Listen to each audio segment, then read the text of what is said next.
الحمد لله نحمده ونستعينه ونستغفره ونؤمن به ونتوكل عليه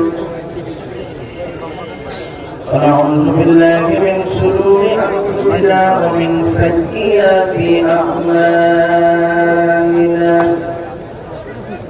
من يهده الله فلا مضل له ومن يضلله فلا هادي له ونشهد أن لا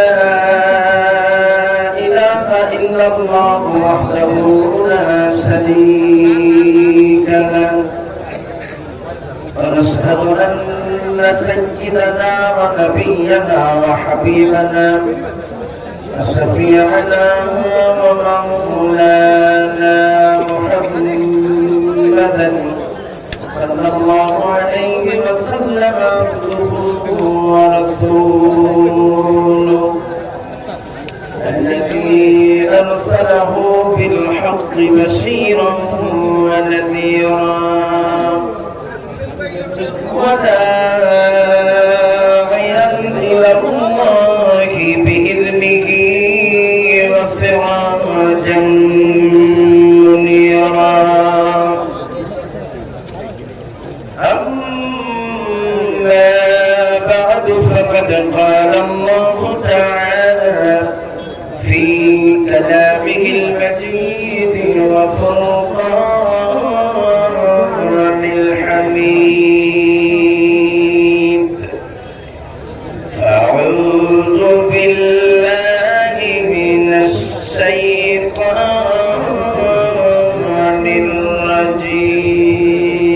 الرجيم بسم الله الرحمن الرحيم وأما من خاف مقام ربه ونهى النفس عن الهوى فإن الجنة هي المأوى عن ابن عباس رضي الله تعالى عنه قال رسول الله صلى الله عليه وسلم الشيطان جاثم على قلب بني آدم فإذا ذكر الله خلص وإذا غفل وسوس رواه البخاري وقال الله تعالى في شان حبيبه مخبرا وآمرا إن الله وملائكته يصلون على النبي يا أيها الذين آمنوا صلوا عليه وسلموا تسليما اللهم صل على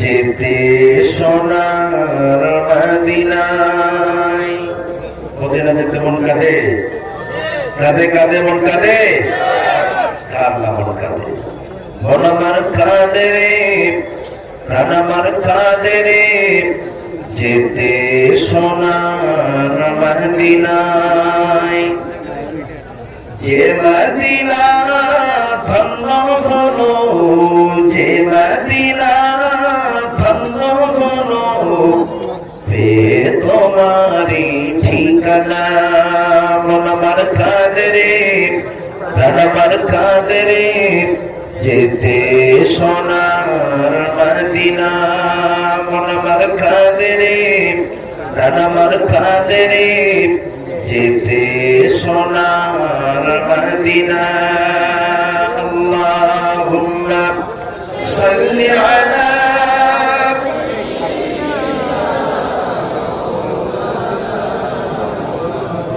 وعلى آل سيدنا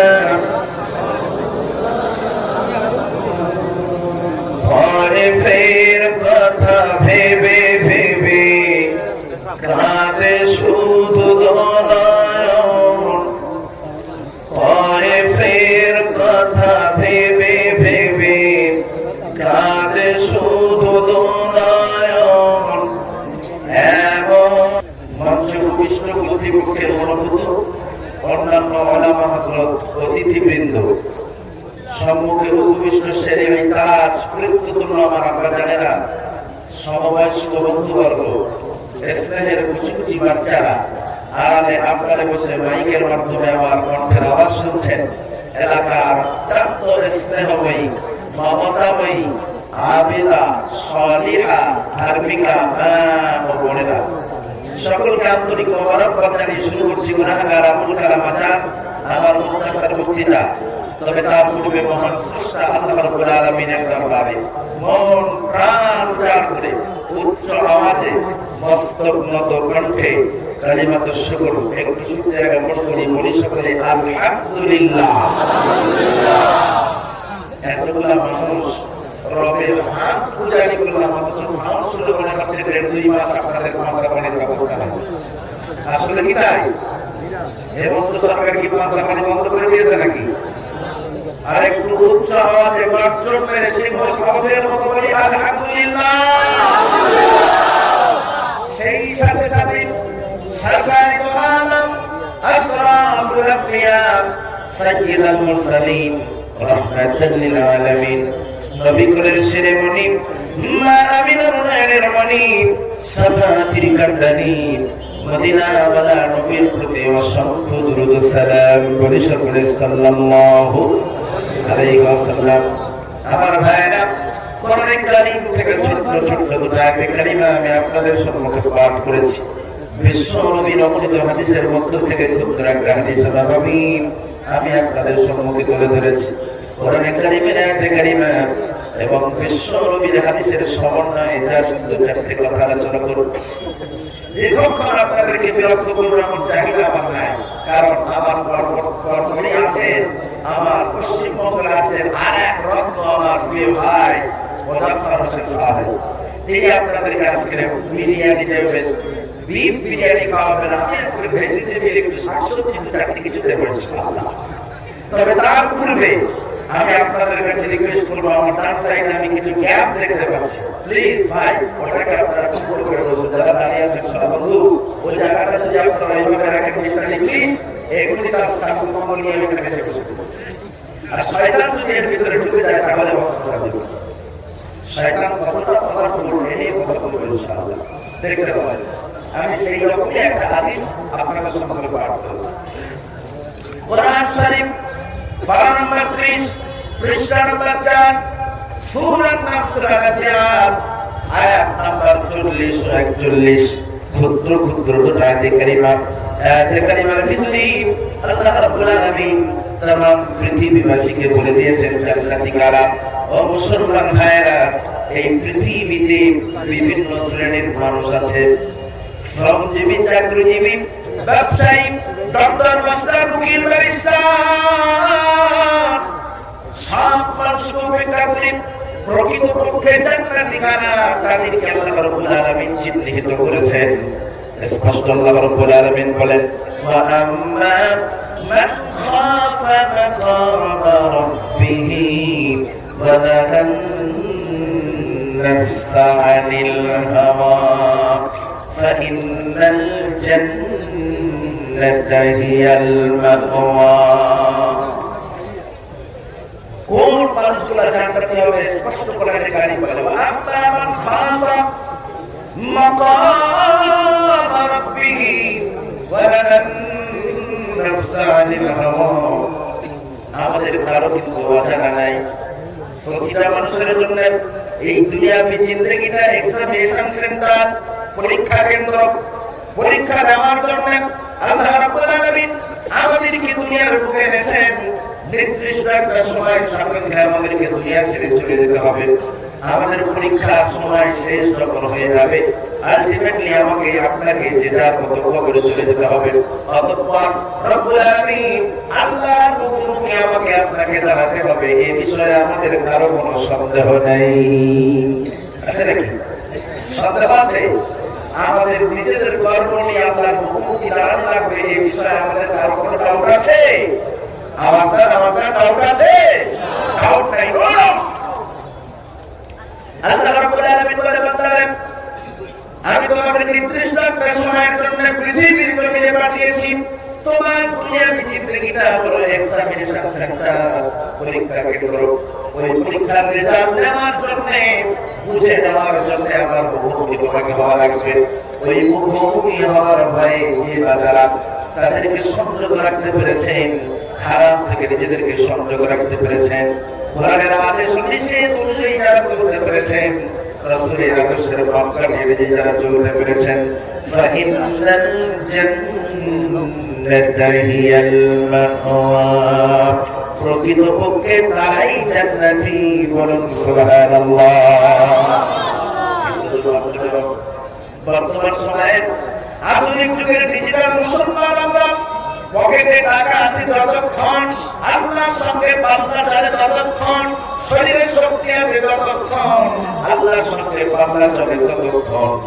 যখনই টাকা শেষ হয়ে যায়, শরীরের শক্তি কমে যায়, পাওয়ার লেস হয়ে যায়, তখনই আমরা বসে বসে লা ইলাহা ইল্লা আনতা সুবহানাকা ইন্নী কুনতু মিনাল যালিমিন। তা করবেন যত সময় গায়ে শক্তি থাকে, পকেটে টাকা থাকে, তখন আল্লাহর সঙ্গে পাল্লা চলে। পাওয়ারলেস যখন হয়ে যায়, দুনিয়া কোনো জায়গা হয় না। বয়সকালে বিড়ি খাওয়ার মতো খেয়েছি, এত বিড়ি খেয়েছে, চুলদারি যখন পেকে যায়, কোন জায়গায় বুঝতে পারে না স্থির হয়ে, কারণ শুধু কাশি হয়। যখনই কাশি আসে, বাড়িতে বসে বৌমারা যখন কাশি শোনেন, শ্বশুরকে ধমক দেয়, একটা সুন্দর সিরিয়াল দেখছে, এত কাশা কাশছে, সিরিয়ালের কোনো ফোন পাচ্ছি না। বৌমা ধমক দেয়, ছেলে ধমক দেয়, নাতি ধমক দেয়। বৌমার ধমক শুনে তখন মসজিদে গিয়ে বসে বসে ইল্লাল্লাহ ইল্লাল্লাহ জিকির করে। ও মুসলমান ভাইরা, প্লিজ দোহাই লাগে আপনাদের কাছে আসুন, ফিরে আসুন।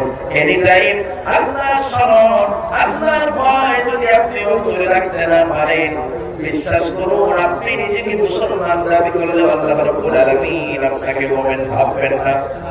ছোট্ট একটা দৃষ্টান্ত, ঠিক আছে, কালিমার সঙ্গে সামঞ্জস্য রেখে সহিহ বুখারী থেকে ক্ষুদ্র একটা হাদিস নববী আমি আপনাদের সম্পর্কে পাঠ করেছি।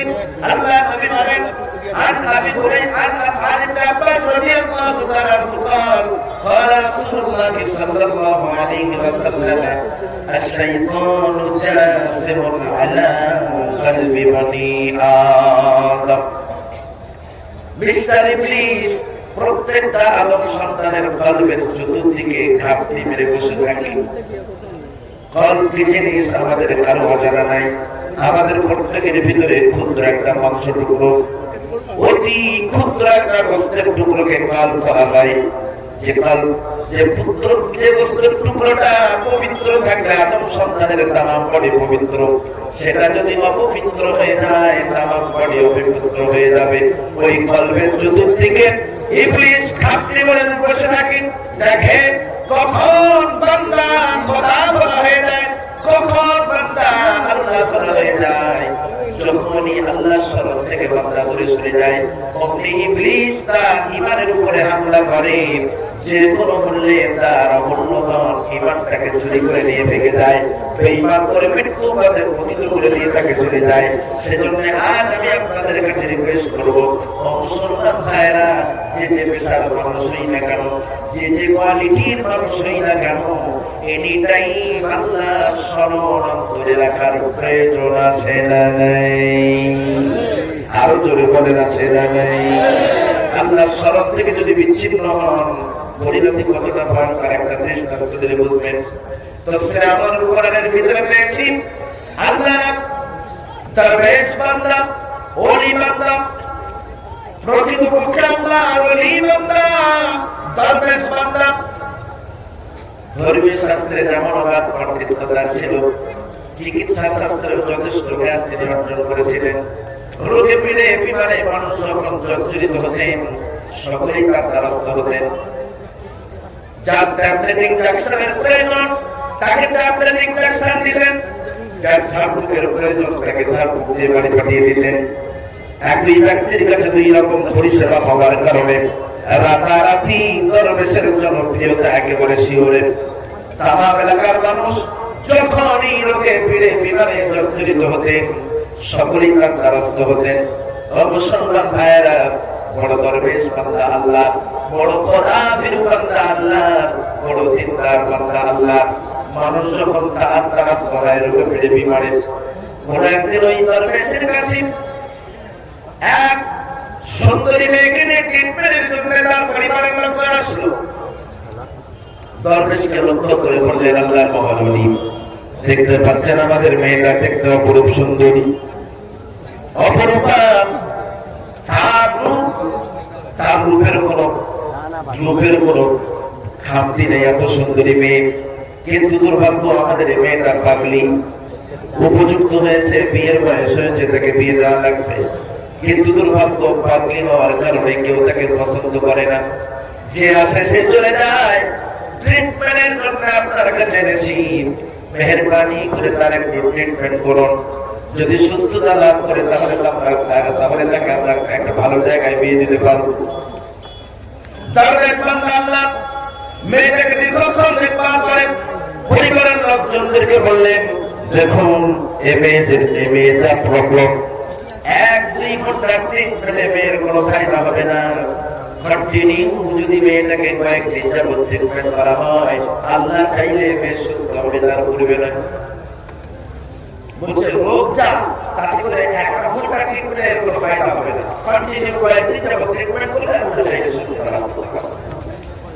পরিবারের লোকজন বলেন, নো প্রবলেম, 1 সপ্তাহ, 15 দিন, 1 মাস, যতদিন খুশি লাগে আপনি ট্রিটমেন্ট করতে থাকুন, যে কোনো মূল্যে মেয়েটাকে সুস্থ করা লাগবে। দরবেশের কাছে মেয়েটাকে অ্যাডমিশন করে পরিবারের লোকজন যে যার মতো বাড়িতে চলে গেল। মুসলমান ভাইয়েরা, কন্টিনিউ মেয়েটাকে ট্রিটমেন্ট যখন করে, মিস্টার ইংলিশ দরবেশের মাথায় বস্তা ঢোকায়। ওই সুন্দরী মেয়েটা রূপ লাবণ্যের প্রতি আকৃষ্ট হয়। খানিকের জন্য দরবেশ যখনই আল্লাহ বলা হয়ে যায়, ইবলিস তার বগল ধরাই করে, কন্টিনিউ বগল ধরাই করে করে মেয়েটার সঙ্গে জেনায় লিপ্ত করাতে বাধ্য হয়। বলুন নাউজুবিল্লাহ। সুন্দরী মেয়ের রূপ লাবণ্যের প্রতি আকৃষ্ট হয়ে একাকী বেরিয়ে মেয়েটার সঙ্গে দর্শন করে, মেয়েটার সঙ্গে জেনা করে। কয়েকবার জেনা করবার কারণে মেয়েটা অলরেডি গর্ভবতী। যখনই গর্ভবতী হয়ে যায়, মিস্টার ইবলিসের সরাসরি দরবেশের কাছে যায়। আল্লাহর বান্দা কামটা করলেন। তামাম এলাকার মানুষ আপনাকে যথেষ্ট খোদাবীর নামে চেনেন, আপনাকে বড় দরবেশ নামে চেনেন, বড় আল্লাহওয়ালা নামে চেনেন, অথচ আপনি একজন কুমারী মেয়েকে গর্ভবতী করে দিয়েছেন। এ সংবাদ যখন সমাজে ছড়িয়ে পড়বে, নিশ্চয়ই মানুষ আপনাকে ছাড়বে না, চাপড়া তুলে আপনার কাছে দেব। দরবেশের চেতনা ফিরল, হায় কি সর্বনাশ করলাম, আমার সুবিশাল সুনাম সুরাজ সুখ্যাতি মুহূর্তের জন্য, মুহূর্তের মধ্যে ধূলিসাৎ হয়ে যাবে। মানুষ আমার গর্ব যখন দেখবে, মানুষ আমাকে ছাড়বে না, চাপড়া তুলে আপনার কাছে দেবে। কি হবে উপায়? টেনশনে পেরেশান হয়ে যায় দরবেশ, মাথা নিচু করে চুপটি মেরে বসে আছে। মিস্টার ইবলিস দরবেশকে লক্ষ্য করে বলে, নো টেনশন, নো প্রবলেম, ও বন্ধু আমি থাকতে তোমার কোনো ভয় নাই।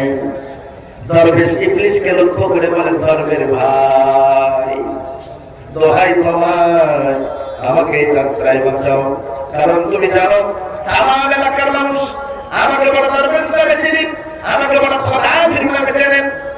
মানুষ যদি আমার এই কৃতিটা শোনে, মানুষ যদি আমার এই গর্বটা ছেড়ে যায়, আমার দ্বারাই কুমারী মেয়ে গর্ভবতী হয়েছে, এ সংবাদ যদি মানুষ শুনে যায়, নিশ্চয়ই তারা আমাকে ভালোবাসবে না, নিশ্চয়ই তারা আমাকে গালি দেবে, ভর্ৎসনা করবে, মারবে, নিশ্চয়ই তারা আমাকে বেইজ্জতি করবে।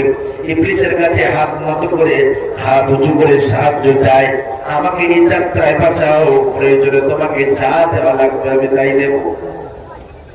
ইবলিস শুধু বুঝে বলছে, দেখুন আমার কোনো অর্থের প্রয়োজন নাই, তবে আমার কিছু ফতোয়া আছে, সেই ফতোয়াগুলো আপনাকে শোনাবেন।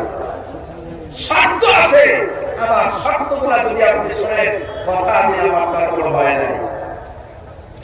ধর্মের ভাই আমার ধর্মের ভাই, মায়ের পেটের ভাই না হলে আমার ধর্মের ভাই, এই যাত্রায় আমাকে বাঁচাও, প্রয়োজনে তুমি আমাকে যা বলবে আমি তাই শুনবো। ইবলিস বলে, অবশ্যই তোমাকে বাঁচাবো, তবে শর্ত হলো এখনই মেয়েটাকে তোমাকে হত্যা করা লাগবে, কারণ মেয়েটা অলরেডি গর্ভবতী। যতদিন যাবে তার গর্ভের সন্তান বড় হয়ে যাবে, গর্ভের সন্তান যত বড় হয়ে যাবে মেয়েটার পেটটা ফুলে উঠবে। যখনই কুমারী মেয়ের পেট ফুলে উঠবে, সমাজের মানুষ জানতে চাইবে কুমারী মেয়ের পেটটা উঁচু হয় কেন, নিশ্চয়ই মেয়েটা গর্ভবতী। কোথা থেকে আপনারা গর্ভবতী হয়েছে মানুষ তদন্ত করবে। তদন্তে যখন তোমার নাম উঠে আসবে, কেউ তোমাকে ছাড়বে না, কাজে ইমিডিয়েটলি মেয়েটাকে হত্যা করো। দরবেশ মাথায় চলে বললেন, যুক্তিটা নিয়ে খারাপ না, সত্যি তো যতদিন যাবে মেয়েটার পেটটা উঁচু হয়ে যাবে, সমাজের মানুষ বুঝে যাবে কুমারী মেয়ে গর্ভবতী হয়েছে, নিশ্চয়ই মানুষ তদন্ত যখন করবে সে আমার নামটা বলে দেবে, আমাকে ছাড়বে না। একাকী দরবেশ মেয়েটাকে হত্যা করার পরিকল্পনা যখন করলো, ইবলিস আরো শিখিয়ে দিল, শোনো ও দরবেশ, খবরদার মেয়েটাকে মারার পরে সাধারণ কোনো স্থানে তাকে দাফন করবে না। যদি সাধারণ স্থানে দাফন করো, মেয়েটাকে হত্যা করবার সময় গায়ে আঁচড় লাগতে পারে, সমাজের মানুষ যদি তার গায়ে আঁচড় লাগে তাহলে তারা তদন্ত করতে পারে। ওই মেয়েটাকে তোমার চেম্বারের ভিতরে গর্ত করে নিজে নিজেই তাকে কবরের ভিতরে ঢুকিয়ে দাও, দুনিয়ার কোনো মানুষকে জানতে দিও না, তাহলে বিপদে পড়ে যাবে। ইবলিস এভাবে তাকে যুক্তি দিচ্ছে। এখন বেউজ্জতির হাত থেকে বাঁচার জন্য দরবেশ একাকী ঘরের দরজা বন্ধ করে দিয়ে চেম্বারের ভিতরে মেয়েটাকে হত্যা করল। হত্যা করবার পর নিজে নিজে গর্ত করে তাকে ঢুকতে দিল। মেয়ের পরিবারের লোকজন যখন আসলো, ও আল্লাহর মহানবী, যে মেয়েটা ট্রিটমেন্টের জন্য আপনার কাছে নিয়ে গিয়েছিলাম, আমাদের মেয়েটার খবর দিল। দরবেশ এক কথায় বললো, সে তো কবে মারা গেছে। মারা যাওয়ার পরে আপনাদের সঙ্গে যোগাযোগ করতে চেষ্টা করলাম, পারলাম না, ব্যর্থ হয়েছি। একটা মুসলিম মেয়ের লাশ পচে গলে যাবে, এটা তো আমি মানতে পারি না, এই জন্যই নিজে দায়িত্ব নিয়ে তার দাফনের ব্যবস্থা করে দিয়েছি। পরিবারের লোকজনেরা দরবেশ ওয়েলকাম জানিয়ে বাড়ি চলে গেল। ধন্যবাদ আপনাকে, মোবারকবাদ আপনাকে, আপনার মেয়ে নয়, অথচ আপনি দায়িত্ব নিয়ে তাকে দাফন করে দিয়েছেন, এর জন্য আপনাকে অনেক অনেক ধন্যবাদ। পরিবারের লোকজন যে যার মতো বাড়িতে চলে গেল। মনে মনে ভাবলো, পালা পেরিয়ে গেছে, মাথা হালকা হয়ে গেছে, পাগলি মেয়ে মারা গিয়েছে, বেঁচে গেছে, এমন করে যে যার মতো বাড়িতে চলে গেল। ওদিকে মিস্টার ইবলিস পরিবারের লোকজনের কাছে কি, ওই মেয়ের পরিবারের লোকজনের কাছে জানতে চাইল, ও বাড়ির লোকেরা, তোমাদের যে মেয়েটা ট্রিটমেন্ট করবার জন্য দরবেশের কাছে নিয়ে গিয়েছিলে, সে মেয়েটার খবর কি? বলে, সে তো কবে মারা গেছে। ইবলিস বলে, মারা যায় নাই, মারা যায় নাই, তোমাদের মেয়ে মারা যায় নাই। পরিবারের লোকজন বলে, আমরা দরবেশের কাছ থেকে শুনেছি নিশ্চিত মেয়েটা মারা গেছে, দরবেশ তাকে দাফন করে দিয়েছে। ইবলিস বলে, না, তোমাদের মেয়ে মারা যায় নাই, বরং তাকে হত্যা করা হয়েছে। হত্যার পূর্বে তার সঙ্গে জেনা করা হয়েছে, জেনার কারণে মেয়েটা গর্ভবতী হয়েছে। সমাজে বেউজ্জতির ভয়ে দরবেশ তাকে হত্যা করেছে। মুসলমান ভাইয়েরা, মেয়ের পরিবারের লোকজনেরা এক বাক্যে বললেন, না, সম্ভব নয়, কারণ আমরা যতদূর জানি তিনি বড় আল্লাহ বলা মানুষ, তিনি বড় দরবেশ বান্দা, বড় খোদা প্রিয় বান্দা, সুতরাং এত বড় জঘন্য কাজ তিনি করতে পারেন না। দরবেশের প্রতি পরিবারের লোকজনের এতটা জঘন্য কাজ করতে পারে। ইবলিসের পর তাকিদ সহকারে বলেন, বিশ্বাস যদি না হয় তোমাদের মেয়েটাকে কোথায় দাফন করেছে অন্ততপক্ষে কবরটা একটু দেখে এসো, তার কবরটা একটু জিয়ারত করে এসো। পরিবারে নরম গরম সর্বরকম মানুষ আছে, দুটা দলে বিভক্ত হয়ে কেউ বা বলে যা হয়ে গেছে ছেড়ে দাও, আর কেউ বা বলে লোকটা ইনফরমেশন যেহেতু নিয়ে এসেছে একটু তদন্ত করা দরকার। আবারও একদল মানুষ দরবেশের কাছে এসে প্রশ্ন করলেন, ও আল্লাহর মহানবী, আপনার বিরুদ্ধে আমাদের কোনো অবজেকশন নাই, তবে আমাদের মেয়ে পাগলি হলেও সে আমাদের মেয়ে, মারা যাওয়ার পরে তার দাফনে আমরা থাকতে পারলাম না, মনটা বড়ই খাতিব, মেয়েটা কবরটা একটু জিয়ারত করবার জন্য বলুন আমাদের মেয়েটাকে কোন স্থানে কবর দিয়েছেন, একটু কবরটা দেখিয়ে দেন, আমরা একটু তার কবরটা জিয়ারত করবো। যখনই গিয়ে তার কাছে কবরটা জানতে চাইলো, দরবেশ তখন আমটা শুরু করলো, বলুন কবর কোথায়, বলুন। দুইজন মানুষ জানতে চাইলো কবর কোথায়, আর দুইজন পায়ের গোড়া আঙুল দিয়ে জমিনের মাটি খোঁচাতে থাকে।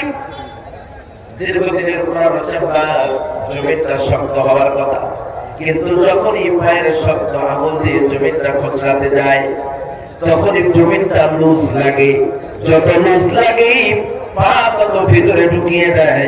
পা একটু গভীরে যখন ঢুকিয়ে দিল, ধপ করে নিচের থেকে লাশ পচা গন্ধ যখন নাকে আসলো, পরিবারের লোকজনের সন্দেহ বেড়ে গেল।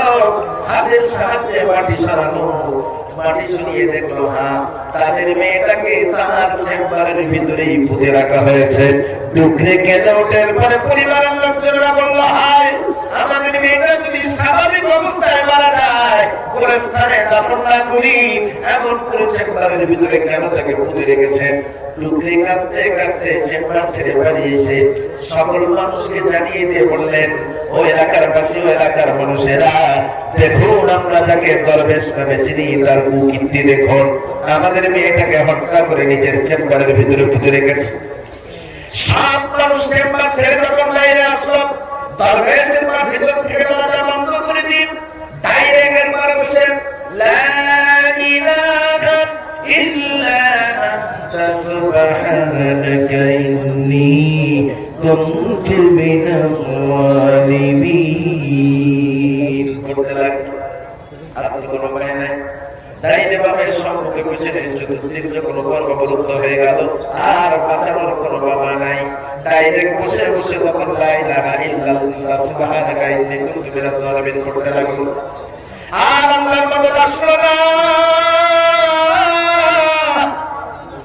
লা ইলাহা ইল্লাল্লাহ পড়তে পড়তে আমার নিষ্কামি দিয়েছে হাদি বন্ধু বডির দিকে দরবেশ বলে দিকে এসে জন্ডিস বলে ভয়, বলে ধরা খেয়ে গেছি, আর বাঁচার কোনো রাস্তা নেই। ইবলিস বলে, কে বলে রাস্তা নাই? বন্ধু আমি থাকতে তোমার কোনো ভয় নাই। তখন ইবলিস বলছে, কে বলেছে বাঁচার রাস্তা নাই? আমি থাকতে তোমার কোনো ভয় নাই। দরবেশের পরে ইবলিসকে লক্ষ্য করে বলল, আমার ধর্মের বাপ, এই যাত্রায় আমাকে যদি বাঁচাতে বলো, কথা দিলাম যা বলবো আমি তাই শুনবো। আগে ছিল ভাই, এখন হয়ে গেছে ভাই। বুঝলেন? আমার ধর্মের বাপ, আমাকে যা বলবো তাই শুনবো, তবু আমাকে এই যাত্রায় বাঁচাবো। ইবলিস বলে, কথা দিলাম হাজার জনতার চক্ষুকে ফাঁকি দিন, তোমাকে উদ্দেশ্যে উড়িয়ে নিয়ে চলে যাবো।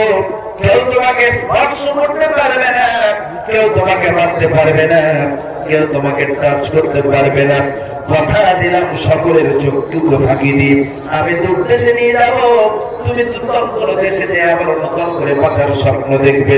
তবে আমার শর্ত হলো, আমি যে কথাটা তোমাকে বলবো তোমাকে মানতে হবে।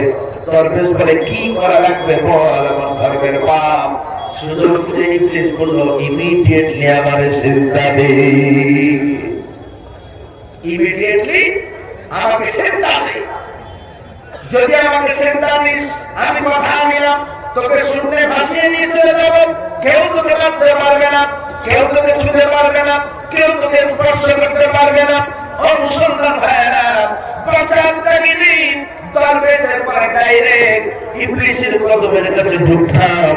দুটা সেজদা দিয়ে দিল। যখনই সেজদা দিল, ইবলিসের পান বলল, টাটা বাই বাই বন্ধু, তোমার আর আমার দরকার নাই। টাটা বাই বাই বন্ধু, তোমার আর আমার দরকার নাই। ইবলিস গায়েব হয়ে গেল। দরবেশ সুলাইমান হেলাওয়াত করে হায় হায় করতে লাগলো। সুবিশাল দরজা ভেঙে ভিতরে ঢুকলো। এই দরবেশ বার হ! টেনে ছেলেটাকে বার করলো। রাবণকৃত জনতা মারতে মারতে ঘটনাস্থলেই তাকে ডেথ করে ফেললো, মেরে ফেললো। ও মুসলমান ভাইরা, নারীর রূপ লাবণ্যের প্রতি আকর্ষিত হয়ে ক্ষণিকের জন্য আল্লাহ ভোলা হওয়ার কারণে মিস্টার ইবলিস তার কলবের চতুর্দিকে ঘাপটি মেরে বসেছিল।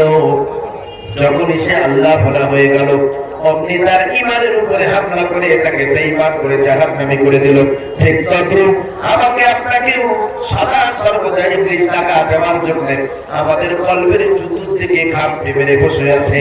কাজেই ইবলিসের থেকে বাঁচার জন্য, ইবলিসের আক্রমণ থেকে আমাকে আপনাকে বাঁচতে হলে এনি টাইম, এভরিওয়ান, হার টাইম আল্লাহ স্মরণ অন্তরে রাখার প্রয়োজন আছে না নাই? আরো জোরে বলেন, আছে না নাই? তো আল্লাহ স্মরণ রাখতে হলে অবশ্যই আপনি শুধুমাত্র ইবলিসের আক্রমণ থেকে বাঁচবেন তা নয়। আল্লাহ স্মরণ যদি আপনি অন্তরে রাখতে পারেন, বিশ্বাস করুন দুনিয়াতে আপনি জান্নাতি মানুষ বনে যাবেন।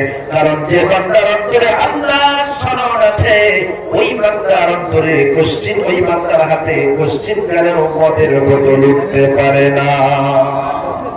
ঠিক না? যে বান্দার অন্তরে আল্লাহ স্মরণ আছে, ওই বান্দা সুদের দিকে হাত বাড়াতে পারে না। যার অন্তরে আল্লাহ স্মরণ আছে, আল্লাহর ভয় আছে, ওই বান্দা বেগনা নারীর দিকে তাকাতে পারে না। ও মুসলমান ভাইরা, আধুনিক সমাজে আধুনিক ডিজিটাল যুবকেরা আর আল্লাহ স্মরণের পরোয়া করে না। কাজেই আমরা দেখতে পাই আমাদের সমাজের যুবকেরা পাগলা পান করে মাতলামি করে। অবশ্য গোড়াকালীর মানুষ বড় ভালো, এরা স্পর্শ করে না, আবার কলিকাতার যুবকেরা ছাড়ে না। সুযোগ পেলেই পাগলা পানি এত বেশি পরিমাণে পান করে, সেন্সলেস হয়ে যায়। কে মা, কে বিবি, কে ভাবি জ্ঞান থাকে না। টলতে টলতে রাতে অন্ধকারে অনেক সময় বাড়িতে এসে বউদের মা বলে ডেকে বসে থাকে। মদের ঘরে বাড়ি এসে বউকে ডাকছে, মা দরজা খোলো। খোকার মা মনে মনে ভাবে, তার মা তো কবরে গেছে আজ থেকে 20 বছর আগে। এ বাড়িতে থাকে আমি আর আমার ছেলে আর তিনি, তিনজন মাত্র মানুষ। আওয়াজ শুনে বুঝলাম আমার খোকার মা, অথচ মা বলে ডাকে, কারে মা বলে ডাকে? দরজা খুলে সামনে যে রাখে আমার খোকার মা। যখনই সামনে গিয়ে আবার বলছে, মা দরজা খুলেছ? বউ তখন বলছে, আমি তোর মা, আমি তোর জনক বউ। ঝগড়ার মাত্রায় এতটাই গন্ধ, পাশের ঘরে তরুণ যুবক ছেলে ঘুমন্তরত অবস্থায় ছিল। সে আব্বু আব্বুর হাঁকাছে থেকে বাইরে এসে আব্বুকে ধমক দিচ্ছে, বলছে, আব্বু এত রাত্রে আপনি মায়ের সঙ্গে ঝগড়া বাঁধাচ্ছেন, আপনার কোনো প্রাণ টুকরা নেই? বাপ তখন ছেলের থেকে বলছে, ভাই ভাই। এই হচ্ছে আধুনিকতার নিদর্শন। এগুলো আধুনিকতার নিদর্শন। প্রত্যক্ষদর্শী স্বয়ং নিজের চোখে দেখেছি। বর্তমান ডিজিটাল সময়ে আধুনিক যুবকেরা মদ এত গেলা গেলে রাত্রে অন্ধকারে রাস্তা দিয়ে হাঁটতে হাঁটতে রাস্তার পাশে দাঁড়ানো মোটা মোটা গাছগুলোকে ধরে টানে, আমি নিজের চোখে দেখেছি। অবশ্য বড় করে ওই রকম কুলাঙ্গার একটাও না, আমার কলিকাতা আছে ভুরি ভুরি। ঠিক না? এরা বড় আল্লাহওয়ালা, এরা বড় ভালো, এরা সব কাজ টাজ করে। নিজে কানে শুনেছি মদের ঘরে নিজের বউকে বলছে, মুখের বেটি তোর 3 তালাক আর তোর মায়ের 9 তালাক। আমি নিজ কানে শুনেছি, আশ্চর্য হয়ে গেলাম। কাউকে দাঁড়িয়ে বলিস, বউ যদি তালাক যোগ্য অপরাধ করে, বউকে তালাক দেওয়ার অধিকার শরীয়ত তোকে দিয়েছে, কিন্তু তার মায়ের 9 তালাক দেওয়ার অধিকার তোর কোন বাবা দিয়েছে? মহিলা তখন টুকরি কাটার হুজুর এমন যে কতবার বলেছে তার কোনো গুণাগাটা নেই, তারপরে তুমি তার ঘর করো, বলে কি করবো উপায় নাই। বাবা গরিব মানুষ, যদি বাবার বাড়িতে চলে যায় বাবা দ্বিতীয় জায়গায় বিয়ে দেবে এমন শক্তি বাবার নাই, এই জন্যই অনামকর ঘরেই পড়ে আছে। মুসলমান ভাইরা, আল্লাহর স্মরণ অন্তরে এনি টাইম রাখুন। আল্লাহর ভয়, আল্লাহর মুখোমুখি দাঁড়ানোর ভয় যদি আপনি অন্তরে রাখতে পারেন, আল্লাহর কসম, আল্লাহর কসম, পৃথিবীর মানচিত্রে এমন কোন ইঁদুর বাদর নাই যারা আপনার বিরুদ্ধে আমল তুলতে পারে। আল্লাহর স্মরণ, আল্লাহর ভয় যদি আপনার অন্তরের ভিতরে থাকে, ইঁদুর বাদর মুসলমানদের দুশমন যারা আছে তারা আপনার সম্মুখে আসার সঙ্গে সঙ্গে পঙ্গু হয়ে যাবে ইনশাআল্লাহ। আজ আমাদের ভিতরে আল্লাহর প্রতি আল্লাহর ভয়, আল্লাহর স্মরণ না থাকার কারণে ইঁদুর বাদররা আমাদেরকে বলে মুসলমান চলে যায় পাকিস্তান, না হলে পাঠাবো পাকিস্তান। এই সমস্ত কথা বলার দিকে আপনাদের থাকতে হবে। আমাদের ভিতরে আল্লাহর ভয় থাকতো, যদি আমাদের ভিতরে আল্লাহর স্মরণ থাকতো, যদি আমাদের ভিতরে লিল্লাহ থাকতো, রাসূলকে স্বয়ং অস্ত্র উঁচু করে বলছে মুহাম্মদ বাঁচাও, মেরে হাত से तुझे खून बचाएगा। রাসূলের দুশমন বান্দা পরওয়ান দিয়ে বলছে মুহাম্মদ বাঁচাও, मेरे हाथ से तुझे खून बचाएगा। আল্লাহ রাসূল, বাবা তোর পায়ে ধরে আমাকে ছেড়ে দে, তোর হাতে এত ধারালো অস্ত্র দেখে আমার চক্ষু চড়ক গাছ, আমার কাপড় প্রায় ভিজে যাচ্ছে, এমনটা বলেননি। তিনি বলেছেন আল্লাহ। এই আল্লাহ শব্দ শোনার সঙ্গে সঙ্গে কাফের হাত থেকে তরবারি নিচে পড়ে গেল। আল্লাহ পয়গম্বর এরপর নিজের তরবারটা তুললেন, আলতো করে উঁচু করলেন, বললেন বেটা তু বেটা मेरे हाथ से तुझे कौन बचाएगा। আমি পরদেশ, আপনার হাতে এমন শক্তি, আপনি আমার বাঁচাতে ওয়ালা, আপনি চাইলে আমাকে বাঁচাতে পারেন, চাইলে আপনাকে আমাকে মারতে পারেন, তবে জীবন ভিক্ষা চাই, আপনার সঙ্গে এমন দুর্ব্যবহার আর কোশ্চেন কালে করবো না, মেহেরবানি করে আমাকে ছেড়ে দেন। আল্লাহর নবী তরবারটা তার হাতে দিয়ে বললেন যা বেটা বাড়ি চলে যা। ওই নবীকে কতল করবার জন্য শুধু ইয়ামামা থেকে ইয়ামামার প্রথম নাম হাতে বাংলা তরবার নিয়ে ইয়ামামার প্রথম নাম গভর্নরি ড্রেস চেঞ্জ করে হাতে বাংলা তরবার নিয়ে রাসূলকে কতল করবার জন্য আসলো। অথচ ভাবতে ভাব লাগে বর্তমান বিশ্বে এমন অনেক গোলামগার আছে যারা আমার নবীকে গালি দেয় আর বলেন যারা খাতে অস্ত্র অপর হাতে শাস্ত্র, তিনি শ্রেষ্ঠ নেতা, শ্রেষ্ঠ মহামানব, এমন দাবি মৌলবীরা কেমন করে করে? ও মুসলমান ভাইরা, আল্লাহর নবী এক হাতে অস্ত্র অপর হাতে শাস্ত্র কথাটা বলেছেন বটে, কিন্তু রাসূলের অস্ত্রের ব্যবহারটা তারা দেখলো না। রাসূলের এই কথাটা শুনবার পরে তারা রাসূলকে গালি দিতে লাগলো। রাসূল অস্ত্রের ব্যবহার কেমন করেছে একটু গভীর মনোযোগ দিয়ে শোনো। যখন আল্লাহর পয়গম্বর হজের মৌসুমে তামাম দেশ থেকে আসা মানুষগুলোর কাছে দ্বীনের দাওয়াত পৌঁছে দিলেন, আল্লাহর নবী কালামুল্লাহ শরীফ তেলাওয়াত করে করে বিভিন্ন দেশ থেকে আগত মানুষদের কাছে যখন হজের মৌসুমে কোরআনে কারীম তেলাওয়াত করার শুরুতে লাগলেন, তেলাওয়াত করে শোনাতে লাগলেন, দিকে দিকে কোরআনের দাওয়াত পৃথিবীর বিভিন্ন দেশে ছড়িয়ে গেল। ইংল্যান্ডে গেল, আমেরিকায় গেল, ভারতে আসলো, আফগানিস্তানে, পৃথিবীর অন্যান্য কান্ট্রিতে রাসূলের মুখনিসৃত বাণী, আল্লাহর কালামের ধ্বনি যখন পৌঁছে গেল, মানুষের ভিতরে ইসলাম সম্পর্কে বিপ্লব আসলো। ও মুসলমান ভাইরা, দিকে দিকে দিনের আলো ইয়ামামায় পৌঁছে গেল। ইয়ামামার কয়েকটা যুবককে রাসূলের ধর্ম নিয়ে আলোচনা করতে দেখে ইয়ামামার গভর্নর চিন্তায় প্রেসার হয়ে গেল। মুহাম্মদ ইবনে আব্দুল্লাহ এমন এক ধর্মীয় বিপ্লব এনেছে, খুব দ্রুত যদি এটাকে ঠান্ডা করে না দেওয়া হয় তাহলে আমাদের ধর্মের কোনো অস্তিত্ব থাকবে না। কত গভীর চিন্তা! মুহাম্মাদি ধর্ম এত বড় উদ্যোগা, এত আকর্ষণীয় ধর্ম, যদি এটাকে স্তব্ধ করে না দেওয়া হয় আমাদের ধর্মের কোনো অস্তিত্ব থাকবে না। ওই ইয়ামামায় বসে বসে ভাবছে যে কোনো বললে মুহাম্মদ ইবনে আব্দুল্লাহ এই ধর্মীয় বিপ্লবকে ঠান্ডা করতে হবে। করবেটা আমার গভর্নর মনে মনে ভাবলেন আর আমাকে তো শক্তি নেই, পাওয়ার নেই, আমাকে নিজেই দায়িত্ব দিতে হবে।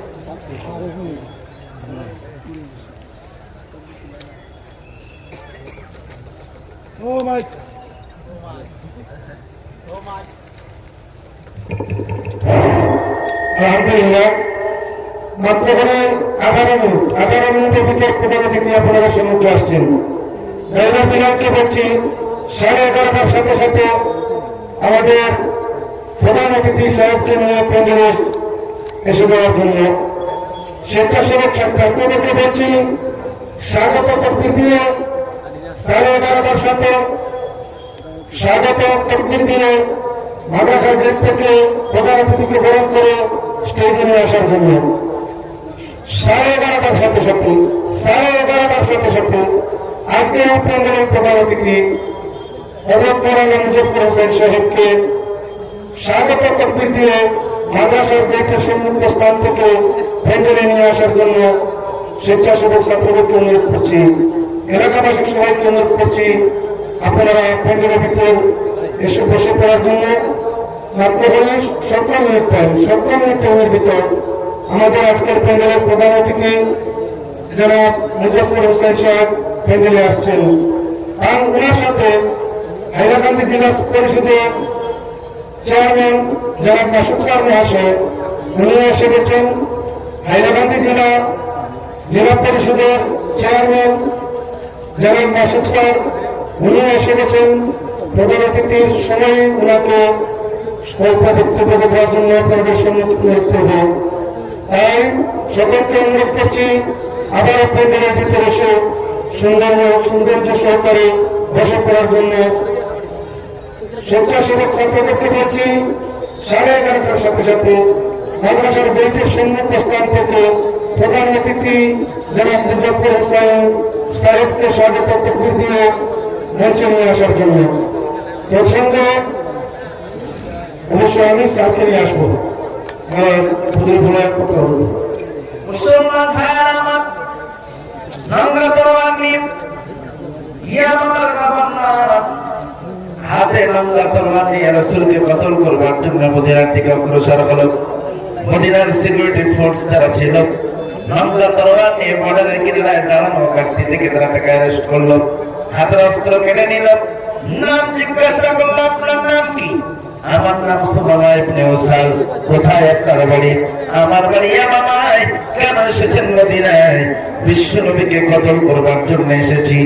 যখনই এমন কথা বললো তার হাত থেকে অস্ত্র কেড়ে নিল, হাত বেঁধে ফেললো। রাসূলের দরবারে তাকে ধরে নিয়ে গিয়ে বলল, ইয়া রাসূলুল্লাহ, এর নাম বলে ইয়ামাম, এর নাম বলে সুমামা, এসেছেন ইয়ামামা থেকে। বাবার নাম উসাল,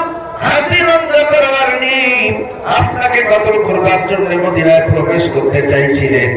আমরা তাকে ধরলাম, অস্ত্র কেড়ে নিলাম, হাত দুটাকে বেঁধে ফেললাম, আপনার কাছে এনেছি। বিচার ব্যবস্থা আপনার হাতে, আপনি বিচার করুন। আল্লাহ নবী বললেন, যাও তাকে মসজিদে নববীর পাশে জেলখানায় আটক করো, সময় মতো আমি তার কাছে আসবো। খবরদার তার সঙ্গে বেয়াদবি করবা না।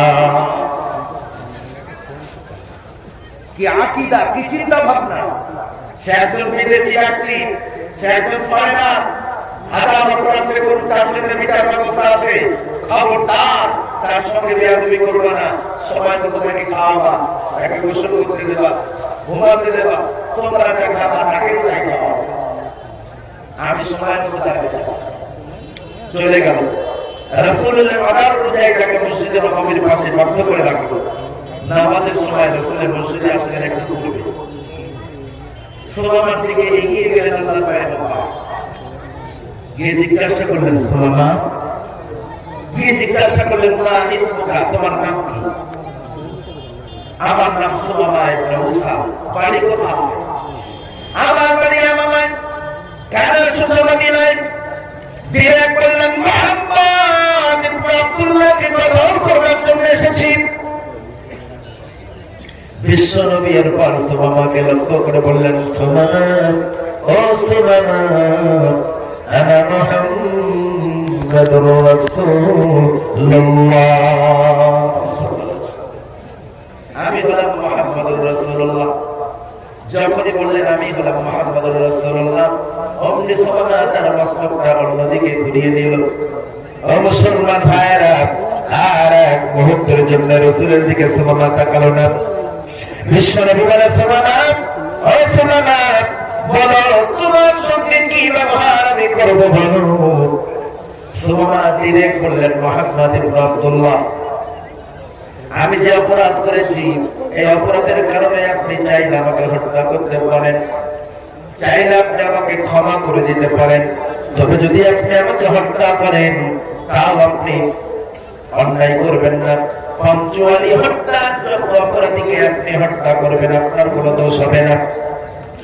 মুসলমান ভাইয়ের আমার, আল্লাহর পয়গম্বর সুমামাকে বললেন, সুমামা, ও সুমামা, নিশ্চিন্তে নির্বিঘ্নে এই মদিনাতে থাকো, কেউ তোমাকে মারবে না, কেউ তোমাকে গালি দেবে না, কেউ তোমাকে ভৎসনা করবে না, কেউ তোমাকে পাথরে নিক্ষেপ করবে না, সময় মতো সম্মুখে খাবার চলে আসবে, ঘুমের ব্যবস্থা তোমার জন্য করা হবে, নিশ্চিন্তে নির্বিঘ্নে থাকো। ডিরেক্ট যখন তাকে বলে দিল নিশ্চিন্তে থাকো, মাঝে মধ্যে আমি তোমার খোঁজ নিয়ে যাবো, কোনো টেনশন তোমার নাই।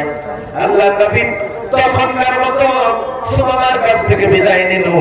সাহাবীদেরকে ডেকে বলল, সাহাবীরা, খবরদার বহিরাগত মেহমান, এই ফরেনার মেহমানের সঙ্গে দুর্ব্যবহার করবে না, তাকে ভৎসনা দিও না, গালি দিও না, তার খাওয়া দাওয়া কষ্ট দিও না। তোমরা যা খাবে তাকেও তাই খাওয়াবে, তোমরা যেমন ঘুমাবে তাকেও তেমন ঘুমাতে দেবে, তার হাজতের সময় হাতের বাঁধন খুলে দেবে, তার খাওয়া দাওয়ার সময় হাতের বাঁধন গলা খুলে দেবে। খবরদার তার সঙ্গে বেয়াদবি করবে না। এমন করে সাহাবীদের করে বিশ্বনবী বিদায় নিলেন।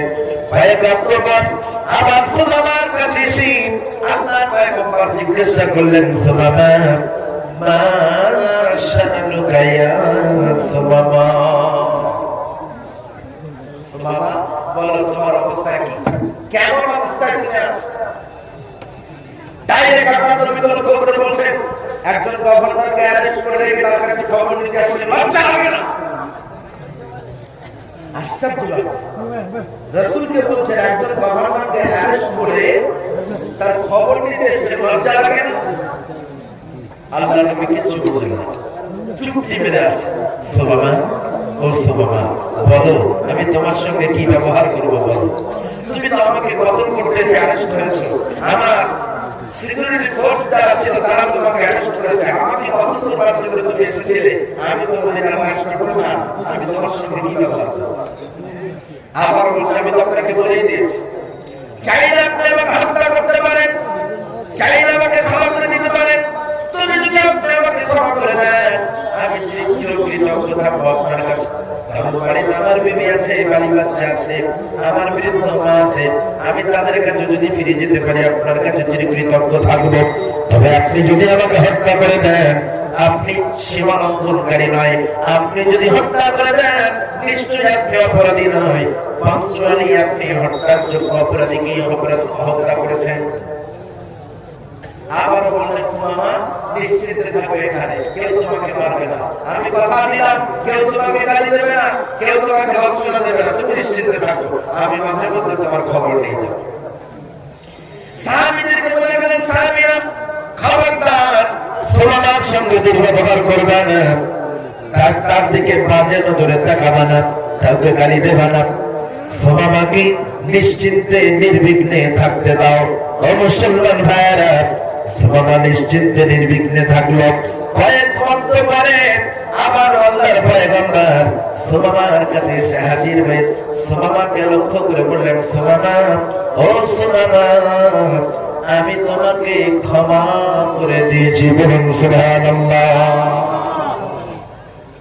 সুমামা, আমি যেহেতু ক্ষমা করে দিয়েছি, মদিনা কেউ তোমাকে মারবে না, কেউ তোমাকে গালি দেবে না, কেউ তোমার বিরুদ্ধে মন্তব্য করবে না, নিশ্চিত তুমি তোমার বিবি বাড়ি বাচ্চার কাছে ফেরত যেতে পারবে। ও সুমামা, তুমি তোমার গভর্নরি পোস্ট ফিরে পাবে, তুমি নিজের দেশে ফিরে যেয়ে আবারও তুমি গভর্নরি চেয়ারে বসতে পারবে।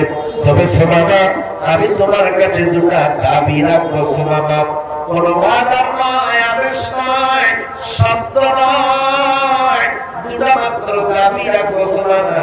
মন চাইলে দাবিগুলো মানতে পারো, না চাইলে না মানতে পারো। বলবো কি দাবিগুলো তোমার কাছে? সুবহানা। আল্লাহ নবীর দিকে একটা বারের জন্য তাকালেন না, মাথা নিচু করে মুহাম্মদ ইবনে আব্দুল্লাহকে লক্ষ্য করে বললেন, ও মুহাম্মদ ইবনে আব্দুল্লাহ, কি দাবি আপনার? টাকা চাই, সোনা চাঁদি চাই, কি দাবি আপনার বলুন। আমি দেশের গভর্নর, যদি সোনা চাঁদির প্রয়োজন হয় তাহলে আমি অর্ডার করলেন, আমার দেশ থেকে লক্ষ লক্ষ টাকার সোনা চাঁদি আসবে। আপনার যদি সোনা চাঁদির প্রয়োজন হয় আপনি শুধু একবার বলুন, কতটা সোনা লাগবে, কতটা চাঁদি লাগবে, সব আমি আপনাকে দিয়ে দেব।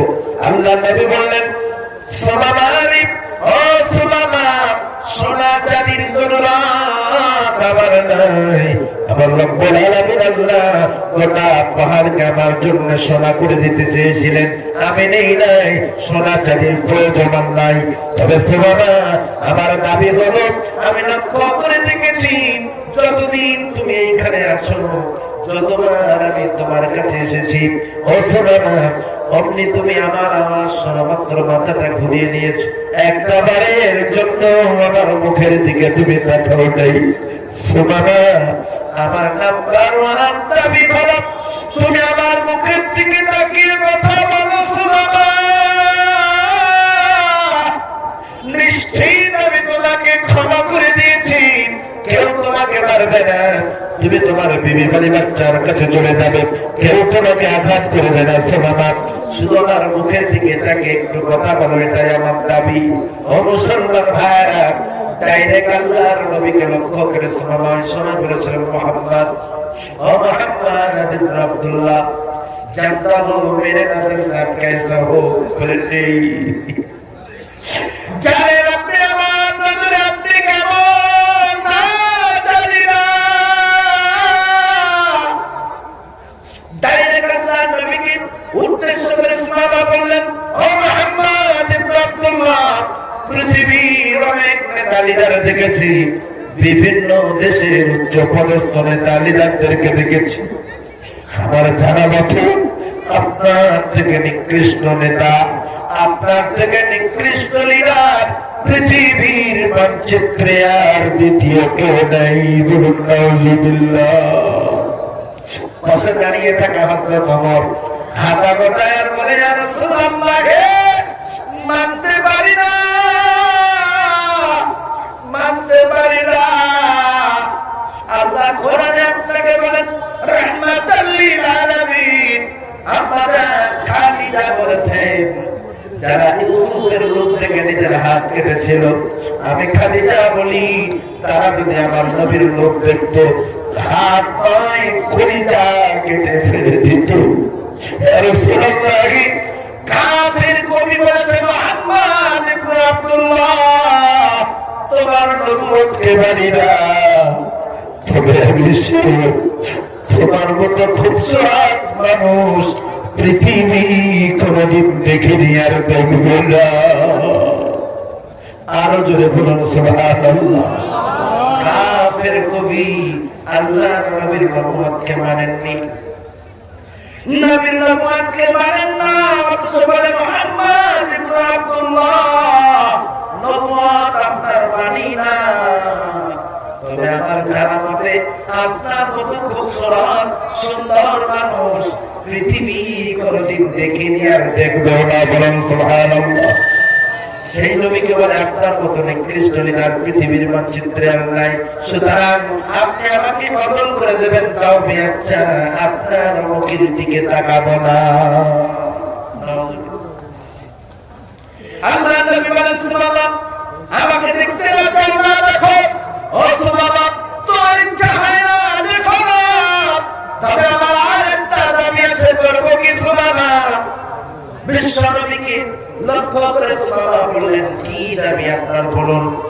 আল্লাহ নবী বললেন, সুবহানাল্লাহ, আমার মদিনা শহরটাকে একটু ঘোরো, মদিনা শহরটাকে একটু পরিভ্রমণ করো, দেখো এই মদিনায় কোনো অশান্তি নাই, এই মদিনায় কোনো কোলাহল নাই, এই মদিনায় কোনো রক্তক্ষয়ী যুদ্ধ নাই, এই মদিনার মানুষ কত শান্তিতে বসবাস করে, এখানে কোনো বিচার সালিসের প্রয়োজন নাই। আমার মদিনা শহরটাকে একটু তুমি ঘুরে দেখো।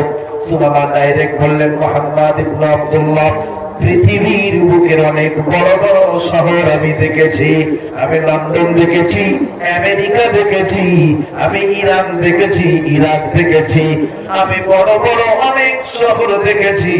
আমার জানা মতে আপনার মদিনা শহরের মতো নিকৃষ্ট শহর পৃথিবীতে আর দ্বিতীয় নেই। নাউজুবিল্লাহ।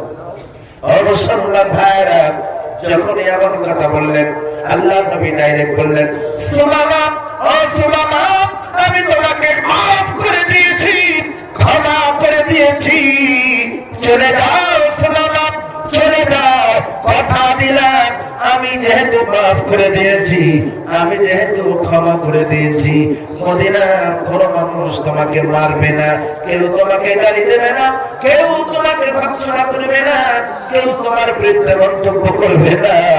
আমি দায়িত্ব দিলাম আমার ওমরকে, যাও ওমর, সিকিউরিটি হিসাবে তোমাকে দিয়ে দিলাম, সুমামাকে নিরাপত্তা সহকারে মদিনার বর্ডার পার করে দাও। বলুন সুবহানাল্লাহ।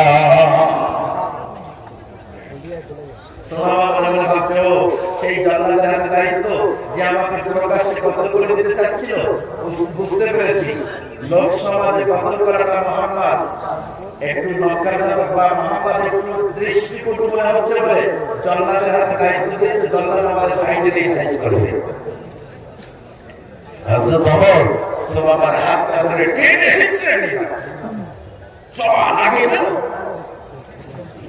কারণ যে অপরাধ তুমি করেছো জানি না মদিনার কোন হাট বেলাদি মানুষ তোমার উপরে হামলা করতে পারে, তোমার উপরে আঘাত করতে পারে।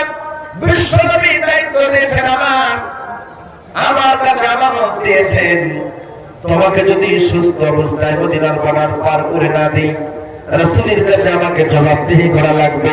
ও সুমামা, দ্রুত চলো, তাড়াতাড়ি মদিনার বাইরে চলো। ওমর সুমামার হাত ধরে টেনে হিঁচড়ে চলে যায়। যাওয়ার বেলা সুমামার অন্তরে একটা আশা জাগলো, আরে এতবার মুহাম্মদ তার মুখের দিকে তাকাতে বলল, আমি নিজ ইচ্ছায় তাকালাম না, কিন্তু আমি বাড়িতে যখন তার গল্পটা বলবো, আমার এলাকার মানুষ তার চেহারাটা কেমন এটা আমার কাছে জানতে চাইতে পারে। সুতরাং একটা বার হলেও আমি মুহাম্মদ ইবনে আব্দুল্লাহর মুখমণ্ডলটা তার জানতে থেকে যাই। বলেন সুবহানাল্লাহ।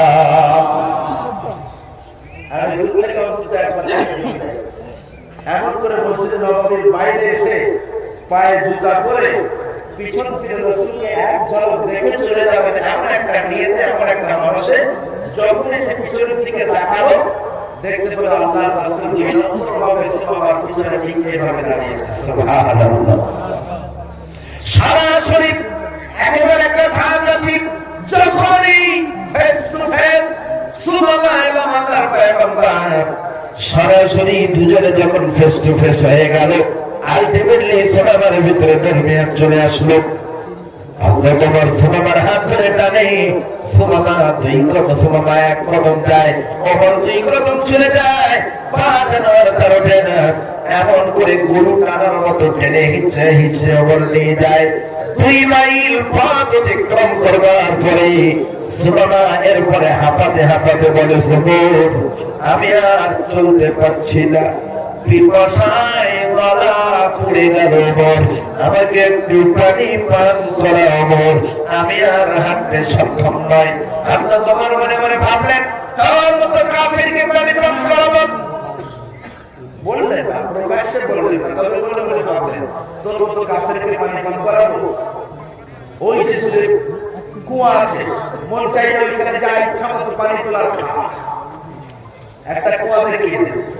কুয়া দেখিয়ে যখন ওমর তার কুয়ার দিকে এগিয়ে দিলেন, সুমামা আস্তে আস্তে কুয়ার কিনারে যে বালতি ভরে পানি তুললো, পানি পান করলো, সুন্দরভাবে গোসল করলো। কারণ মসজিদে নববীর পাশে সাহাবীদের সঙ্গে কয়েকদিন থাকার কারণে গোসলের রীতিনীতি, গোসলের নিয়ম নীতিগুলো যথেষ্টভাবে আয়ত্ত এনেছিলেন। ঠিক সুন্দরভাবে গোসল করে পানি পান করে সুস্থ সময়ের পরে ওমরকে লক্ষ্য করে টুকরে টুকরে কাঁদে আর মনে পড়ে ওমর, আমাকে মদিনা থেকে তাড়িয়ে দিস না, আমাকে পবিত্র মদিনা থেকে বার করে দিস না, আমার হালাত বুঝে গেছে, অন্তর্চক্ষু খুলে গেছে। ও চাই না, স্ত্রী পুত্র চাই না, মদিনা ছেড়ে যাব না, আমাকে রাসূলের কদম থেকে তাড়িয়ে দিস না। আমি বুঝতে পেরেছি মুহাম্মদ ইবনে আব্দুল্লাহ বেশাক আল্লাহর পয়গম্বর, নিঃসন্দেহে তিনি আল্লাহর নবী। সুতরাং না, মুহাম্মদ ইবনে আব্দুল্লাহর কদম থেকে আমাকে সরিয়ে দিস না। ও মুসলমান ভাইরা, হযরত ওমরের পর সুমামাকে বুকের সঙ্গে জড়িয়ে নিয়ে টুকরি কাঁদে আর বলে, সুমামা, ও সুমামা, এত সময় আমি তোমাকে শত্রুর নজরে দেখলাম। সুমামা, তুমি ইসলামের ঘোষণা দেওয়ার কারণে, ঈমানের ঘোষণা দেওয়ার কারণে, আল্লাহর কসম, এখন তুমি আমার সব থেকে কাছের বন্ধু। বলেন সুবহানাল্লাহ। সুমামা বলে, মুহাম্মদ ইবনে আব্দুল্লাহ, জানি না তার হাতে হাত দেওয়ার সৌভাগ্য হবে কিনা। দ্রুত চলো, আমার তাড়াতাড়ি করে আমাকে নিয়ে মসজিদে নববীতে চলো। ও মুসলমান ভাইরা, যখনই আল্লাহ নবীর সাহাবী হযরত ওমর সুমামাকে নিয়ে মসজিদ নববীর দিকে পুনরায় ফিরে আসেন, নারে তাকবীর, আল্লাহু আকবার, নারে রিসালাত, নারে তাকবীর, আল্লাহু আকবার, নারে রিসালাত, এদের দিদির আদব, শরীয়তের সরবত, নারে রিসালাত, নারে তাকবীর, আল্লাহু আকবার, নারে রিসালাত, ভারতের সাবির আমিন, ভারতের পক্ষ থেকে আহলে সুন্নাত ওয়াল জামাত জিন্দাবাদ, জিন্দাবাদ, সুন্নাত ওয়াল জামাত জিন্দাবাদ, জিন্দাবাদ, নারে রিসালাত, ইয়া রাসূলুল্লাহ, নারে তাকবীর, আল্লাহু আকবার, নারে রিসালাত, ইয়া রাসূলুল্লাহ, সম্মানিত প্রধান অতিথি সাহেব, জিন্দাবাদ। আমার ভাইরা, আমি পূর্বে বলেছি, আজ আমি আপনাদের জন্য নিয়ে এসেছি বিফ বিরিয়ানি নিয়ে বসে পড়েছেন আমার ভাই। সুন্দরভাবে তিনি তার কথা আপনাদের কাছে উপস্থাপন করবেন। কাজী হাজতের জন্য যারা উঠেছেন, মেহরবানি করে আবার পুনরায় প্যান্ডেলের ভিতরে নির্বাচন গ্রহণ করুন। খুব সুন্দর তথ্যমূলক আলোচনা তিনি করেন। তার আলোচনা কলিজা পড়ানো, মনোমুগ্ধকার শানদার নাম আপনাদেরকে শোনাবেন। যে কথা আমরা ছিলাম, ওমরের সঙ্গে আবার সুমামা মসজিদ নববীতে ফিরে আসেন। অনেকটা দূর থেকে যখনই নববীকে দেখতে পায়, ওমরের হাত থেকে সুমামা নিজের হাতটা ছাড়িয়ে নিয়ে দৌড়ে ছুটে যে রাসূলের কদমের কাছে পড়ে গেল। আল্লাহর নবী সুমামার গায়ে মাথায় হাত বোলায় আর বলে, সুমামা, ও সুমামা, বলো, মদিনার কোন মানুষ তোমাকে বুঝি তারা দিয়েছে? বলো, মদিনার কোন মানুষ তোমাকে পাথর নিক্ষেপ করেছে? বলো। সুমামা বলে, না ইয়া রাসূলুল্লাহ, আমাকে কেউ করে নাই, আমাকে কেউ ভৎসনা দেয় নাই। ইয়া রাসূলুল্লাহ, আমার অন্তর্চক্ষু খুলে গেছে, আমার চেহারা মুছে গেছে।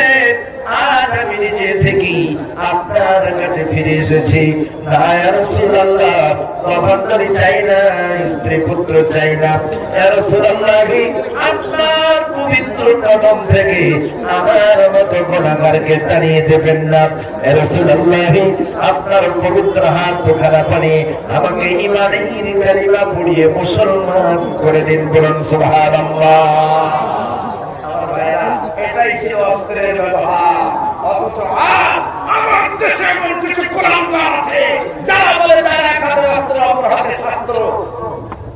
যারা মুহাম্মদের এক হাতে যে নেতার এক হাতে অস্ত্র, অপর হাতে শাস্ত্র, সেই নেতাকে শ্রেষ্ঠ নেতা বলে মৌলবীরা দাবি করে। তাদের কাছে প্রশ্ন করবো, বিবেকের আয়নায় প্রশ্ন করে দেখো, বিবেকের আয়নায় তাকিয়ে দেখো আমার রাসূল কত শান্তি প্রিয় নবী। মুসলমান ভাইরা আমার, আর বিরক্ত করবো না, রাত অনেকটা হয়েছে। এখন আপনাদের সম্মুখীন মূল্যবান বক্তব্য পেশ করবেন আমার পরিচয় করে ভাই। আমরা তাকে শুধু বক্তা বলি না, তিনি কবি মুজাফফর হোসেন সাহেব। তিনি তার মূল্যবান বক্তব্য আপনাদের সম্মুখে উপস্থাপন করবেন। আপনারা অডাউটি করবেন না, সকলে শেষ পর্যন্ত অন্ততপক্ষে আমার ভাইয়ের আলোচনা শেষ পর্যন্ত শুনে উঠবেন। রাজি আছেন তো ইনশাআল্লাহ? সকলে হাত ধরে আকাশের দিকে উঁচু করি।